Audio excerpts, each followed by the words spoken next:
If you're looking for a way to improve psoas and hip flexor flexibility, and please watch this video, and I'm going to show you how to improve the flexibility of the hip flexors very quickly without even stretching or massaging.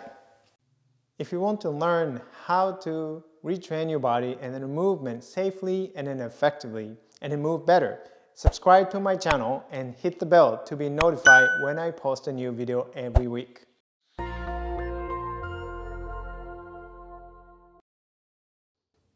I am Taro Iwamoto. I am a Feldenkrais practitioner. With my backgrounds in athletic training, physical therapy, martial arts, and the Feldenkrais method, I have helped many people like you overcome and then move beyond the pain and the limitations.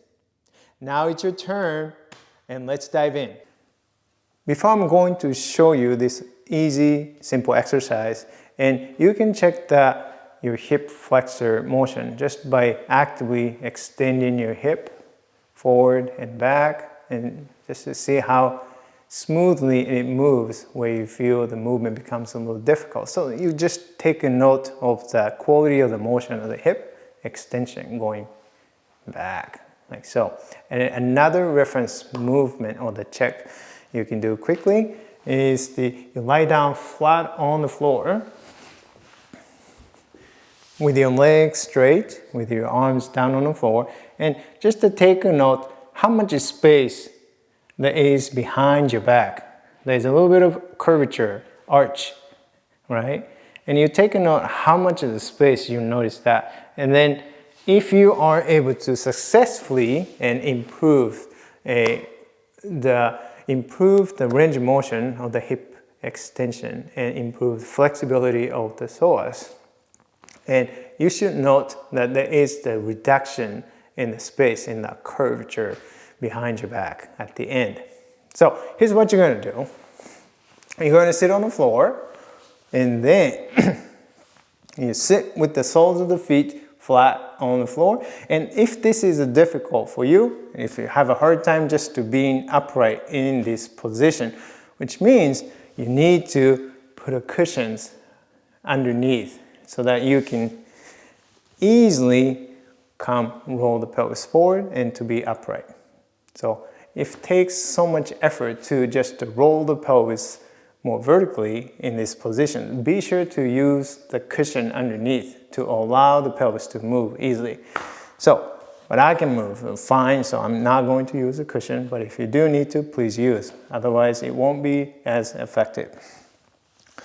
So starting with these positions, and place your hands, your palms on your thighs just by your knees, and then slowly starting to roll the pelvis backward direction, then leaning back, rounding your spine. Same time, you slide your foot downward. So you're lengthening your legs, and you can feel your abdominal muscles, your hip flexor muscles are engaged now. And using these muscles, using your hip flexor muscles and starting to slide your feet towards you, at the same time pulling your pelvis forward, lengthening your spine as far as you can and make your spine as tall as you can. And stay there for a good 5 seconds, right? 1, 2, 3, 4, 5. And what you should be feeling right now is an engagement of the psoas, the hip flexor muscles. And then slowly letting go, sliding your feet downward, and then rolling the pelvis and leaning back, rounding your spine. And then again, slide your feet towards you, pulling your pelvis forward, using hip flexors. Here, lengthen your spine, hold it there for 5 seconds. Again, 1, 2, 3, 4, 5. We're going to do 3 more times. Slide your feet down, leaning back, rolling the pelvis back.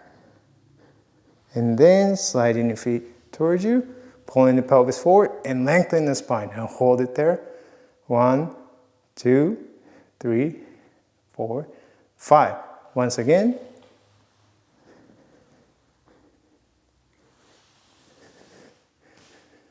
One, 2, 3, 4, 5. And one more time.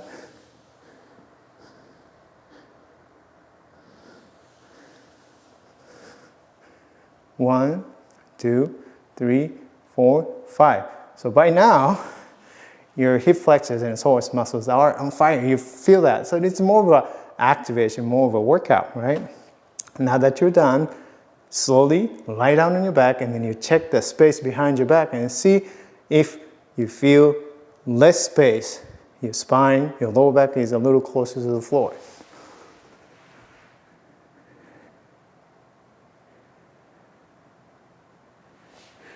So how is that for you? Did you feel a little less space? If there's a less space, what does that mean? And what it means is that oftentimes, and there's some activities and some level of the contractions maintained around the hip flexors. Very, very tiny so that you don't even sense it. But because of that, when you try the contraction of the psoas muscles and hip flexor muscles are going to roll and pull the pelvis forward and then create that little more extension in your lower back. When you're able to inhibit those activities at resting, it allows the pelvis to sit more neutral position, which reduces the curvature on your lower back, and this is what happens, right? And why I said you can improve the flexibility of the psoas and hip flexors without stretching is because we maintain some level of the activation or the contractions in those muscles, not allowing you to effectively stretch those muscles, right? Because you're trying to stretch the muscles that is maintaining some level of a contraction, which creates more force and resistance, right? But as you go through this one, and then you are able to, the nervous system is able to inhibit those muscles at resting. And then you check how your hip can extend now. Now that the psoas muscles and other hip flexor muscles are more inhibited, so that allows your hip to extend more smoothly and easy.